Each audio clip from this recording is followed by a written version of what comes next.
7절부터 17절까지의 말씀입니다.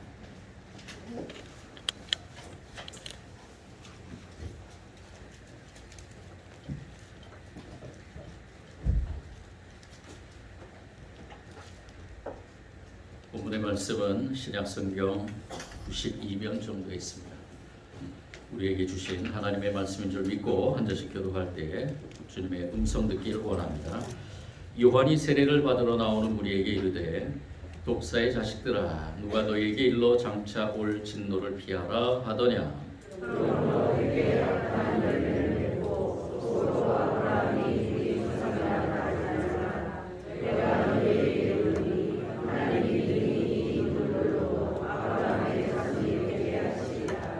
이미 도끼가 나무 뿌리에 놓였으니 좋은 열매 맺지 아니하는 나무마다 찍혀 불에 던져지리라. 대답하여 이르되 옷 두 벌 있는 자는 옷 없는 자에게 나눠줄 것이요 먹을 것이 있는 자도 그렇게 할 것이니라 하고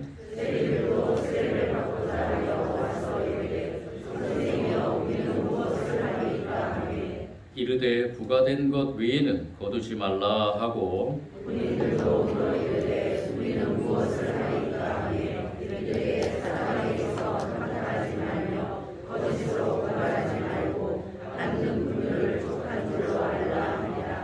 백성들이 바라고 기다림으로 모든 사람들이 요한을 혹 그리스도이신가 심중에 생각하니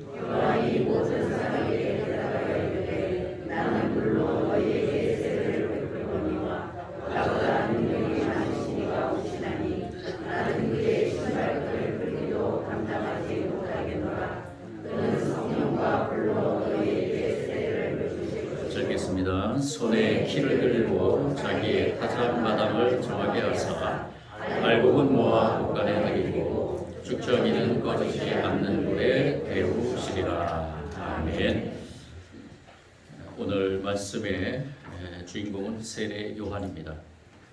세례 요한은 우리가 잘 알다시피 예수님 바로 직전에 나타난 그러한 선지자임과 함께 또한 전도자라고 볼 수 있는데요. 이 세례 요한을 통해서 몇 가지의 그러한 말들이 많이 생겨났는데 그 중에서 세례 요한 컴플렉스라는 그러한 말도 탄생이 됐습니다. 이 세례 요한 컴플렉스는 무엇이냐 하면은 인간의 죄로 인해서 하나님의 그 분노가 폭발 직전에 있으면 따라서 심판의 날이 오기 전에 한 사람이라도 회개시켜야만 된다라는 그러한 강박관념, 되게 보면 좀 거룩하고 좁은 강박관념이라고 볼 수 있겠죠. 그것을 가진 사람을 세례 요한 컴플렉스에 걸린 사람이다라고 이렇게 얘기를 합니다. 그래서 이 사람들은 물불을 가리지 않고 만나는 사람들을 꾸짖고 또 회개를 촉구하고 마치 세례 요한이 광야에서 외치는 그러한 모습을 자신에게 연상시키면서 자신도 세례 요한처럼 그렇게 외치는 그러한 모습을 가진 사람을 세례 요한의 컴플렉스에 걸린 사람이다라고 얘기를 합니다. 세례 요한은 이렇듯 광야에서 이렇게 외쳤는데 이 세례 요한은 좀 특별한 그러한 사람입니다. 노부모를 여의고 어린 시절에 노부모를 여의고 광야에서 수도사 공동체로 자랐고 그리고 아주 영적으로 깊고 예민했던 그러한 세례 요한이었습니다. 그래서 30살이 돼서 나가서 전도 활동을 시작했는데 이 세례 요한의 전도 활동의 핵심적인 말씀이 무엇이었느냐? 바로 회개였습니다. 그 당시에는 전혀 듣지 못했던 그러한 말씀이죠. 번영의 그 복음도 아니고 또 긍정의 힘도 아니고 바로 회개하라는 것이었습니다. 이 회개하라는 그러한 이 설교가 많은 사람들에게 어떻게 보면 거리감을 좀 있게 할 줄 몰랐지만은 이상하게도 이 세례 요한의 그 회개하라는 그러한 말씀 앞에 많은 사람들이 세례 요한 앞으로 오는 것을 보게 됩니다. 세례 요한 자신도 아마 깜짝 놀랐을 것입니다. 그 전에 선포했던 그러한 말씀들이 율법의 말씀으로서 어떻게 보면은 이 회개라는 그것에 부합되지 않는 선택받은 유대인들이 회개라는 것을 생각하지 못하는 그런 가운데서 이 세례 요한은 예수님의 오실 길을 예비한 자로서 모든 사람들에게 회개하라고 그렇게 외쳤던 것입니다. 더 나아가서는 오늘 말씀에 나오는 것처럼 독사의 자식들아 누가 너희에게 닥쳐올 진노를 피하라고 알려주더냐 일러주더냐라고 선포합니다. 마태복음에서는 이 독사의 자식들을 바리새인과 사두개인들에게로 한정지었지만 사실은 모든 사람들이 이렇듯 죄의 자식들, 독사의 자식들이었다는 것입니다.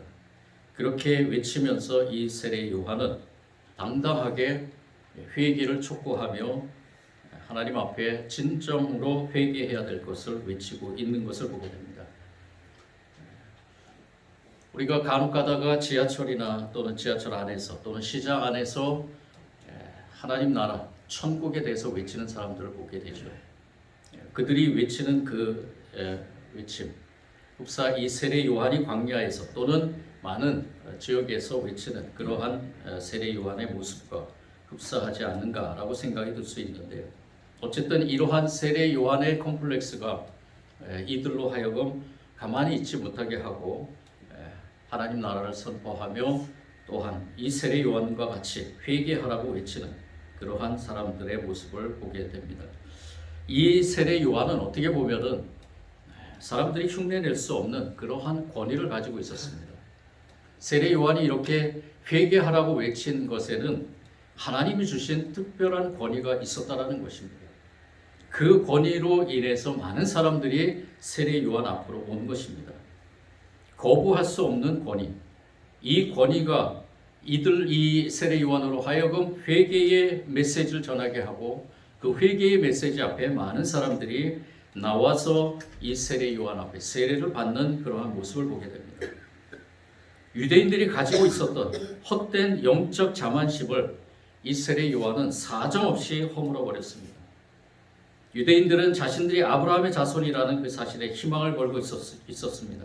하나님께서 아브라함을 택하시고 그 자손에게 복을 주시겠다고 약속했기 때문에 그들 자신은 그 약속의 그 덕을 자동적으로 입을 것이라고 믿었던 것이죠. 하지만 세례 요한은 그 희망을 여지없이 깨트려 버립니다. 오늘 말씀 8절에도 선포하죠. 회개에 합당한 열매를 맺고 속으로 아브라함이 우리 조상이라고 말하지 말라. 내가 너에게 이르노니 하나님이 능히 이 돌들로도 아브라함의 자손이 되게 하시리라. 너희 속으로 아브라함은 우리 조상이다 라고 말하지 말라는 것입니다. 그리고 세례 요한이 선포하기를 하나님께서는 능히 이 돌들로도 아브라함의 자손을 만들 수 있다라고 말씀합니다. 유대인들의 그 민족적인 감정으로 보거나 그들의 종교적인 신념으로 보거나 세례 요한은 어쩌면 용서받을 수 없는 그러한 망발을 한 것이나 다름없습니다. 이 수천 년 동안 이어져 온 유대인들의 그 금과 옥조로 여겨왔던 그런 하나님의 선민으로서의 자격이 무효가 된다고 주장하는 것입니다. 지금 어쩌면은 이 세례 요한은 목숨을 걸고 이 말씀을 선포하는 거나 다름없습니다.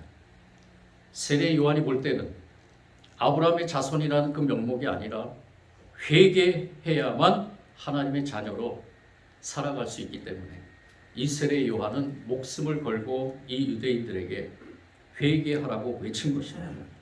회개에 합당한 열매를 맺으라고 선포한 것입니다. 하나님께로 방향을 전환하고 하나님께 전향한 사람다운 열매를 맺는 것만이 하나님의 심판으로부터 구원받을 수 있는 유일한 희망이었다는 것입니다. 이 말씀이 우리에게는 당연한 것처럼 들리겠지만은 선민에 속했으므로 당연히 구원받을 것으로 믿었던 유대인들에게는 처음 들어보는 말이었다는 것입니다. 회개하라는 말도 회개에 알맞은 열매를 맺으라는 말도 그들에게는 무슨 뜻인지 감을 잡을 수가 없었겠죠. 그래서 그들은 세례 요한에게 묻습니다. 그러면 우리는 무엇을 해야 합니까? 무엇을 해야 회개에 합당한 열매를 맺을 수 있겠습니까? 라고 이 세례 요한에게 묻습니다. 아주 구체적으로 세례 요한은 답변을 합니다. 회개하고 회개의 열매를 맺는다는 것이 무엇을 뜻하는지를 다가오는 사람 질문하러 오는 사람, 그 사람의 직업을 들어서 이야기를 하기 시작합니다. 하나님께 회개했다면은 직업을 버리는 것이 아니라 그 직업 안에서, 그 직업 현장에서 머물러 있으되 마음과 태도를 바꾸라는 것입니다. 오늘 12절과 14절 말씀에 보면은 세리와 군인이라는 이 두 직업을 가진 사람들이 세례 요한에게 와서 질문하죠. 위에 말씀한 것 같은 똑같은 질문을 합니다. 그러면 우리가 무엇을 해야 합니까? 회개에 합당한 열매라는 것이 과연 무엇입니까? 어떻게 해야지 회개에 합당한 열매를 맺을 수 있습니까? 라고 지금 질문을 합니다. 그 당시 세리는 우리가 잘 알고 있다시피 로마 정부의 권력에 등지고 그리고 로마 정부가 정해준 세금 액수를 거두는데 자신의 그 사명이 있었습니다.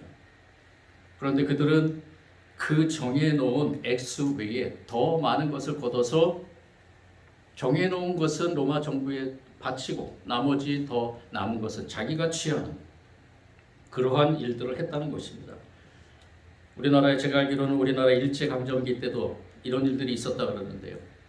어쨌든 식민체제 하에서 세리의 직업은 정말로 어떻게 보면은 그 식민지에서 있던 다른 어떤 직업보다도 더 좋은 직업이었다고 이렇게 얘기를 합니다. 그런데 세례 요한은 그들에게 선포합니다. 회개에 합당한 열매는 무엇이냐?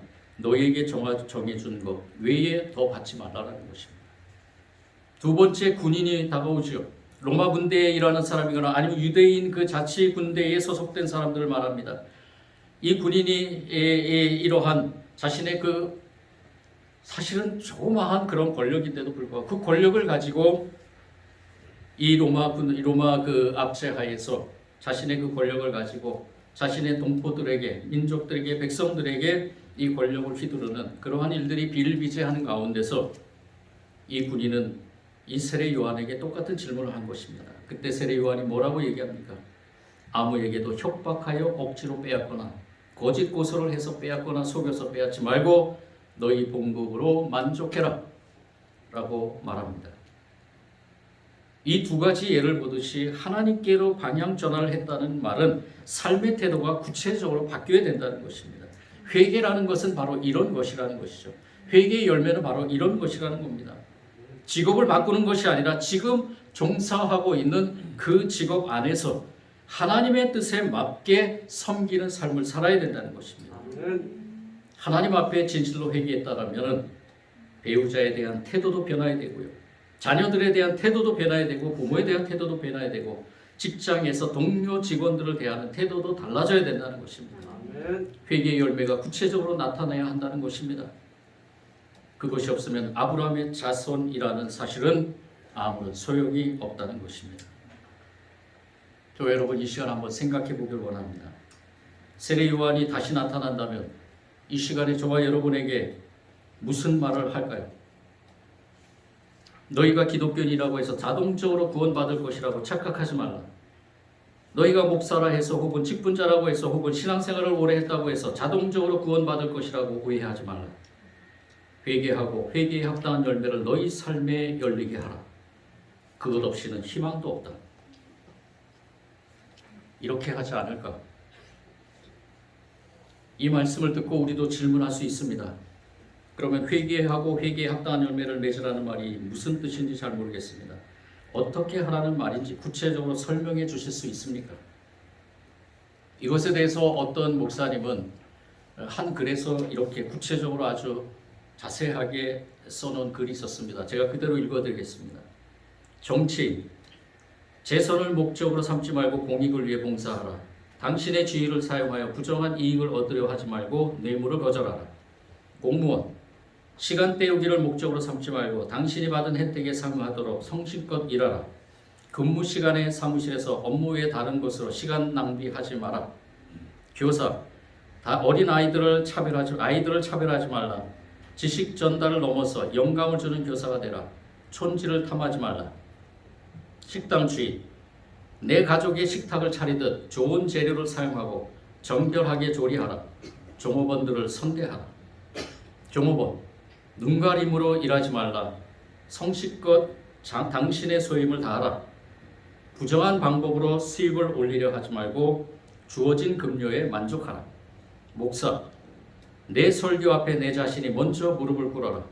숫자 노름에 현혹되지 말고 영혼을 위해 일하라. 정해진 사례비에 만족하고 사적 이익을 탐하지 마라. 선교사, 선교 보고에 정직하라.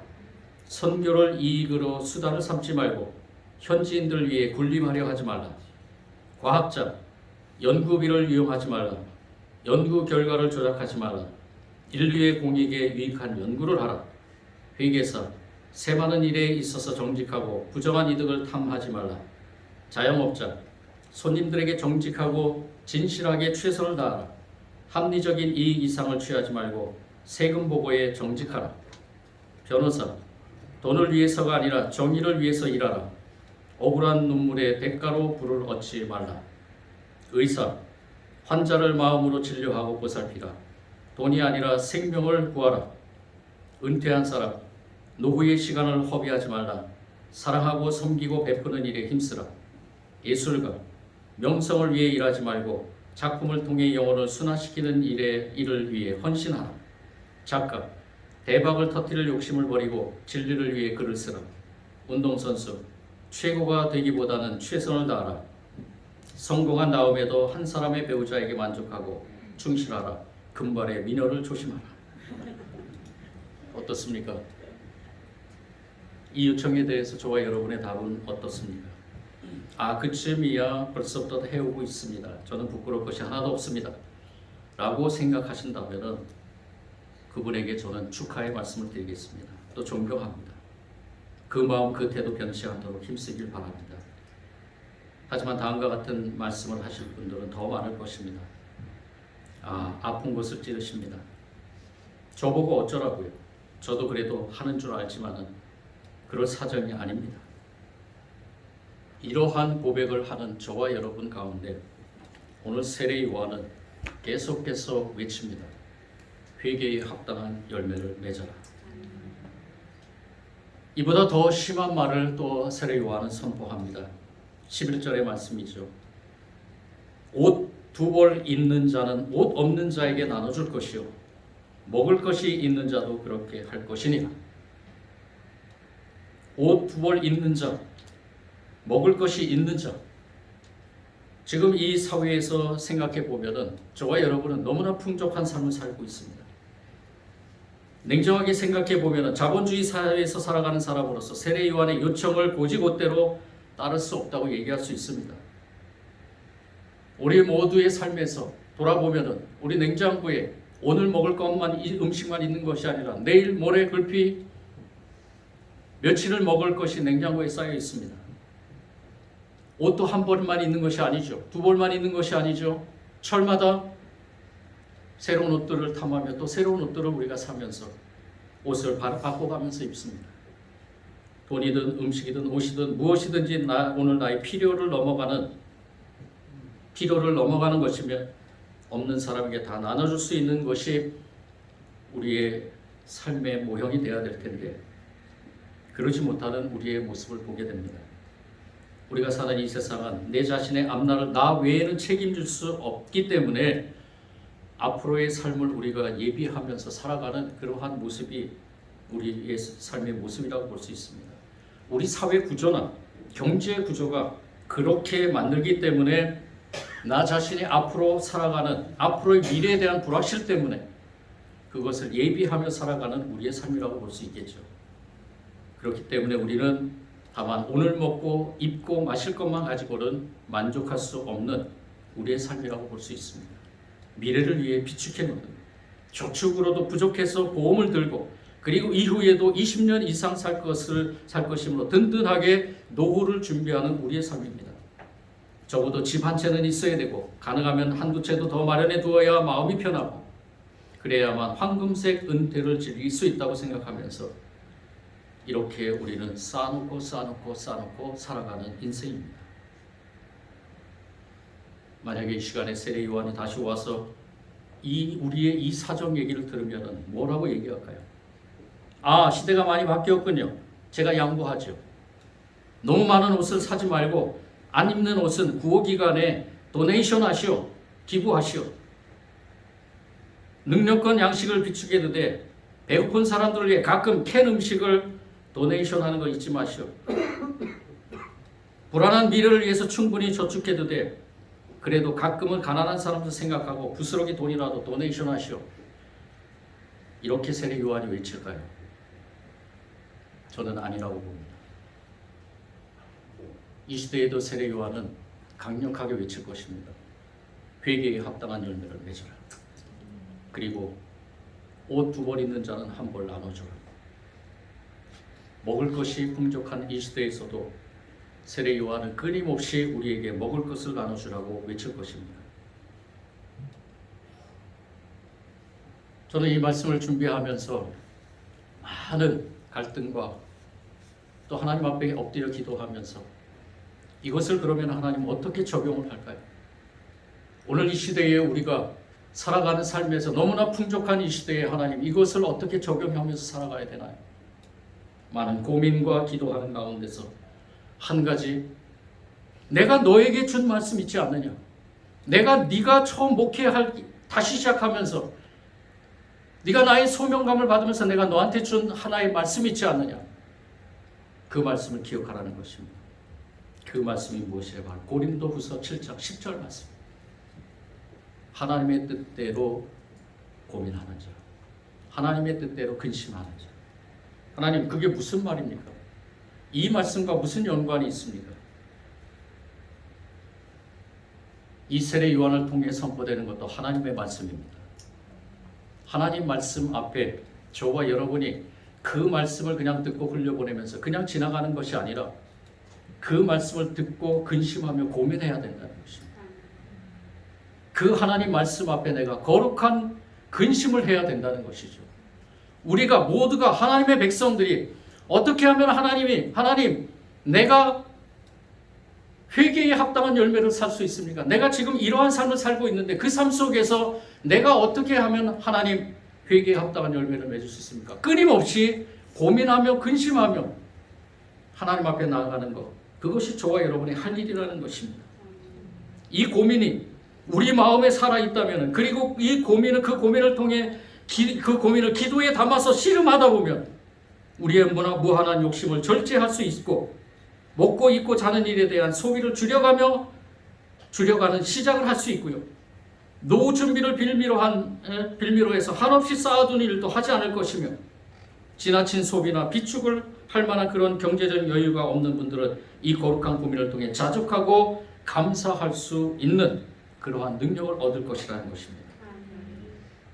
이 고민이 우리 마음에 살아있는 한 경제적으로 여유가 있거나 없거나 어려운 이웃을 살피며 나눠줄 수 있다는 것입니다. 그렇구나. 저에게 주신 하나님의 그 말씀, 우리 이 시간에 저와 여러분이 나눠야 될 하나님의 말씀, 하나님의 뜻대로 근심하는 사람, 사도 바울이 정말로 목 놓아서 외쳤던 그 고린도 교회를 향해서 외쳤던 그 말씀이 지금 이 말씀과 적용되는 것이 옳다고 생각하는 것입니다. 주님의 뜻대로 하는 근심, 그것은 반드시 구원에 이르게 할 것입니다. 그리고 회개를 이룰 것입니다. 회개의 열매를 맺게 해주실 것입니다.